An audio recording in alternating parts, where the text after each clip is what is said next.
All right. Hey, y'all. I'm Jennifer Purcell here with Jennifer Colwell to talk about her story, The Yolks on Me. So, let me introduce her to y'all real quick.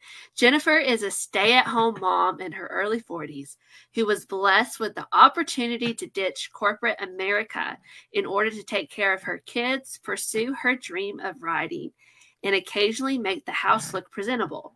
She enjoys romantic comedy and loves books that make you feel good after reading them.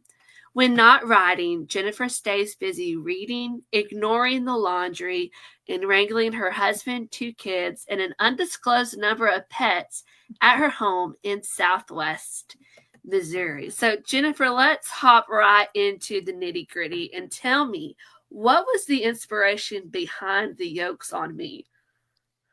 Okay, well, um, the long version is I've been working with a book coach, Michelle Hazen, for about 3 years now. Mhm. And, I've gotten kind of a first draft out. I've been in the querying trenches, and that is an emotional roller coaster. And Mhm. so she recommended, hey, you need to do something fun, find a contest or, do a short story or something like that. And so I have a writing buddy, Lori Sibley, who is familiar with Spark. And so she recommended that. And I loved the October, or I guess the fall theme about love in disguise. And so Michelle and I were kind of brainstorming. Initially I thought, oh, well, maybe we could do like a high school scene with like, the mascot who's in the big fluffy head or whatever.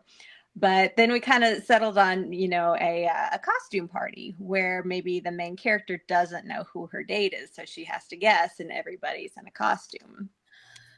And so from there, I'm a big fan of humor, corny jokes, puns, things like that. And so, of course, I had to throw in a pirate and a banana because, those are just funny. And the whole thing just kind of evolved from there. So. Well, I have to ask after seeing your takeover today, you had some very delightful puns. So, do you just have like a nice collection that you like to pull out every once in a while? Because I kind of do. And so, I'm curious if you do too. I do. Oh my gosh. I've decided that my love language is sending funny memes. So every time I find one, I just like screenshot it on my phone, and I've got a whole backlog, and I send them out to my friends all the time so that they can, hopefully it brightens their day and maybe makes them think that I'm thinking of them. So yeah, definitely. I love that. Well, because of your love of humor, I'm going to guess your favorite subgenre of romance was definitely the rom com. That would be correct. Yes. Yes. And I don't blame you. There, like your bio said, you like to feel good stories, and I have to say that's just one of those things that you need sometime. So while we're talking about rom coms, tell me some of those sweet rom coms that you've read that you just loved and you knew you had to go tell people about.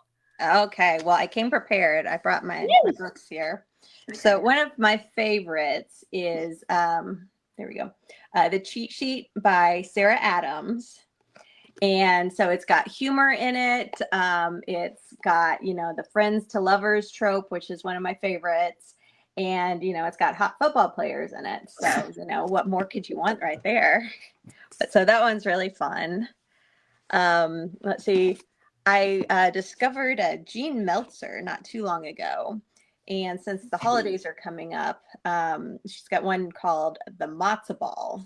See, sorry, there we go. Having trouble with my camera here.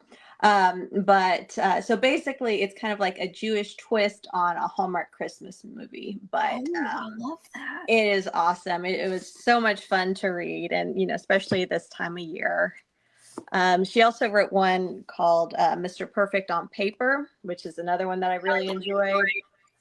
Basically, it's about the CEO of a dating app who kind of through different twists ends up on live TV trying to find her perfect match. And of course, hilarity ensues. So that one's fun. And then recently I discovered Annabelle Monaghan. And I just finished a book called Summer Romance. And I really enjoyed that one.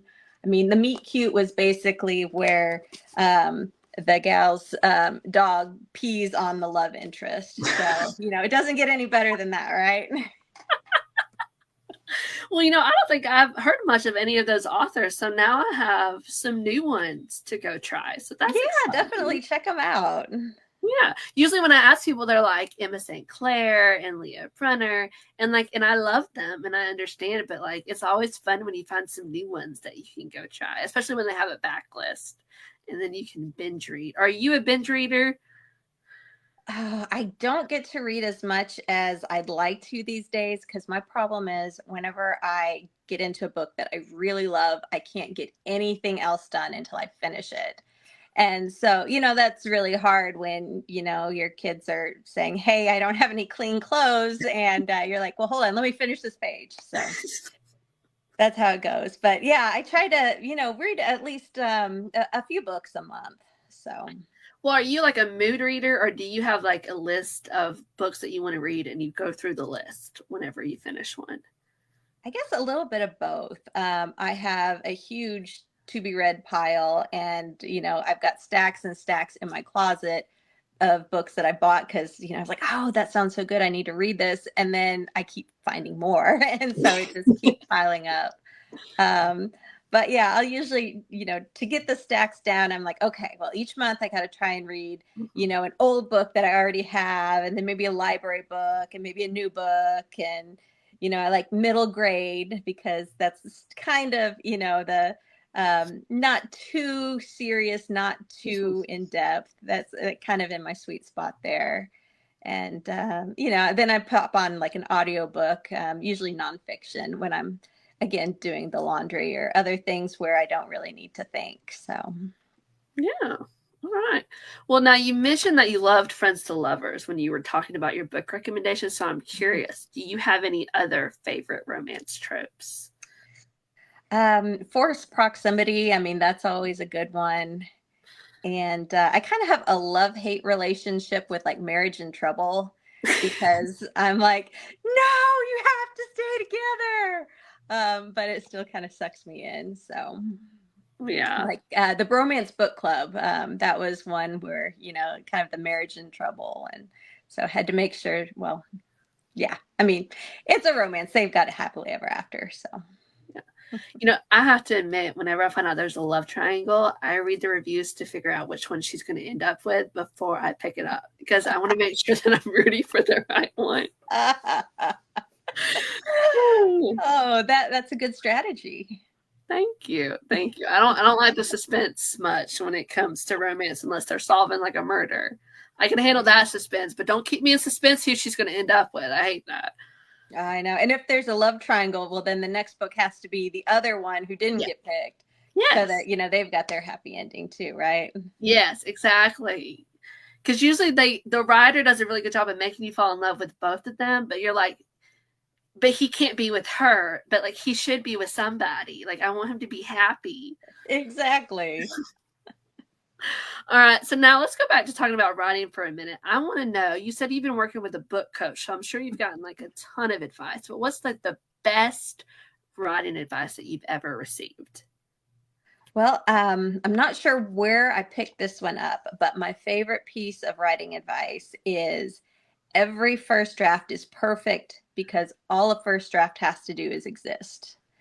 Oh, I like And that. yeah, one of the reasons it's so great is, I mean, I've got so many stories that I've started that for one reason or another kind of, trailed off or just haven't quite made it to the end. But once you get to the end, it's like, you know what? It doesn't matter how big of a hot mess it is. It's done. And it is perfect because that's all it needed to be. It just needed to be out there. So then I can go back. I guess this leads to another good piece of advice. You can't edit a blank page. Mm-hmm. So, just put something out there. It doesn't matter how bad you think it is. You can always make it better later. Yeah, that is some really good advice, especially with it being NaNoWriMo. And I know there's a lot of people trying to get that book done in 30 days, and it's really tempting to go back and change stuff. So I like that. Maybe I need to put that on a sticky note on the computer, I think, whenever I'm writing from now on. I like that. Mm-hmm. So Jennifer, I'm curious about this book coach thing because I've heard a lot of people talk about book coaches. So, what made you decide to finally get a book coach, and what does a book coach exactly do? Okay. Well, I can only speak from my experience. And so I decided to kind of jump into it because I had my first draft done, but I am a horrible overwriter. So I think when I finally wrote the end, it was like maybe 250,000 words, like something insane like that. And I knew, okay, well, that is way too much for a romance. So I tried to cut it down, cut it down, cut it down. But, you get to the point where you're like, okay, I've done as much as I can on my own. I think I probably need to, get some professional help, right? And it's kind of a funny story how I found my book coach because I was actually, following a bunch of writers on Twitter, and she had made a post about a book that she had finished. And she said, oh, the plot was about, two people on a dating app who, originally they thought, well, hey, we're not a match. And so then they go on and become friends and talk about, all the failed dates that each one goes on separately. And then they end up together. And she said that she ran into somebody in real life that had something similar to that situation. And so, I thought, oh, well, that is a great premise. So I picked up the book. It's in my Instagram post because I'm rereading it now. It's So You Think You're a Match. And I loved it. And then I found out she was actually a book coach. And, she had, her name's Michelle Hazen. She's amazing. She has the best sense of humor, and she's really fun to work with. And she's really helped me become a better writer because she keeps me accountable. That is probably the biggest thing. And make sure that I turn in my pages every week. And she's got, I think with a book coach, you have to find the right personality match, because she's not super blunt, but she calls me when I'm kind of slacking off. It's like, yeah, you can't do that. You need to keep writing, keep sending me stuff. And so it's been a lot of fun. It's been a great relationship. Well, great. Now, you mentioned that she keeps you like on track, and I'm sure you have kids, and it can be very difficult to find time to write. So tell me, how do you squeeze in that writing time to stay on track? Well, again, I've been very blessed lately where I don't have to work outside of the home, and Mhm. so I'm still running the kids around different places, but I do have definitely more free time during the day than I used to. Back when I was working, usually I'd get my writing in at like 11, 12 o'clock at night, just Mhm. because that's when all the responsibilities were done and I had some free time. But now I tend to uh, hang out at Panera a lot. They've got an unlimited Sip Club subscription, and so I basically rent my little table where I sit and write during the day. But I also do a lot of writing, when I'm shuttling kids around and waiting between activities. If you can squeeze in, 10, 15, 20 minutes here and there, it does add up. So that helps. I have to say that's the best advice I ever got from someone who was a mom, and I saw that she was doing stuff at like soccer practice or basketball practice or whatever. And I don't have kids, but I do take my nieces to like dance and stuff. And I was like, that's actually like a really good idea. I have like this hour where I'm sitting in the lobby, and most of the other parents around me are like reading a book or they're on their phone, and I don't have to make small talk if I'm on my computer. Exactly. So Perfect for I introverts, right? Yes, exactly. So then they're like, "Oh, she's just busy," not like, "Oh, wow, she's a snob." Because I think sometimes people don't realize it's not that I don't want to talk to you, I just don't have a social battery anymore. Um, but anyway, so next question that I have for you in regards to writing, I want to know: Are you a plotter? Are you a pantser? Or are you somewhere in between? I started out as a pantser, Mhm. and that is how I ended up with a story that was about 250,000 words long because it would just ramble on, and I didn't always know where I was going. Again, since working with Michelle, she has kind of helped me be more of a, I guess, a plantser, where you Yeah. kind of have your key points that, I've heard somebody call them like tent poles, where they keep you on track. And then you can kind of still meander a little bit, but at least you know where you're going, and you have an idea of, when you need to cut off a tangent. Ooh, I like that analogy of the tent poles. I like that a lot. I might have to steal that. Okay. All right. So, do you like writing your first draft first, or do you really like the editing phase where you go in there and you polish it and you make it better? Oh, I'm a reviser all the way. Sometimes putting new words on the paper is like pulling teeth. It's like, oh my gosh, I don't know where this is going to come from. But once you have something to work with, again, it doesn't matter how much of a hot mess it is. You're like, oh, okay, well, I can play with this and move things around. And it's not as daunting because you're not starting off with a blank page, I think. Yeah, I can see that. I can see that. Well, Jennifer, I know that people can find you on Twitter or X or whatever the kids are calling it these days. So tell us, for the ones who want to follow you, what is your Twitter handle? My Twitter handle is at jcolwellwrites. And I've been putting some memes on there lately, so if anybody needs just a little laugh every now and then you can come check it out. So I'm glad you said that because I thought it'd be fun to close this out with some jokes. So, Jennifer, okay. I'm going to put you on the spot. Hit me with a joke. Oh no, you didn't prepare me for this. Okay, well, let me think here. Would it help you if I did one first and gave you It a minute? might, yes. Okay. All right. What do you call a nosy pepper? Jalapeno business. I heard that one in college, and it just stuck with me. Oh, well, I'm going to steal this pun from one of my friends, but like a bad steak, well done. That's even funnier because that's how I eat my steak. I can't take credit for it, but I think it's hilarious. I love that, actually. That's really good.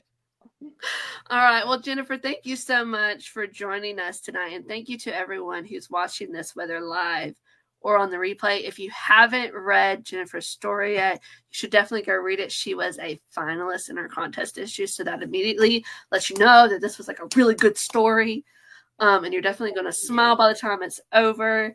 And Jennifer, I hope you have a fantastic week and that you get plenty of time to read in addition to everything else that happens for a mom, especially with Thanksgiving coming up, y'all. I can't believe it's almost Thanksgiving time. Yeah, it's kind of sneaking up on us. Yeah, thank I'm not you ready. so much. This has been so much fun. I really appreciate your time.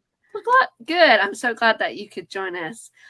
Everyone who's watching, have a wonderful night and read some books. I don't know what else to tell you. That's what we're here for, right? It's because we love to read. Exactly. So good night, y'all. Bye. Thank you.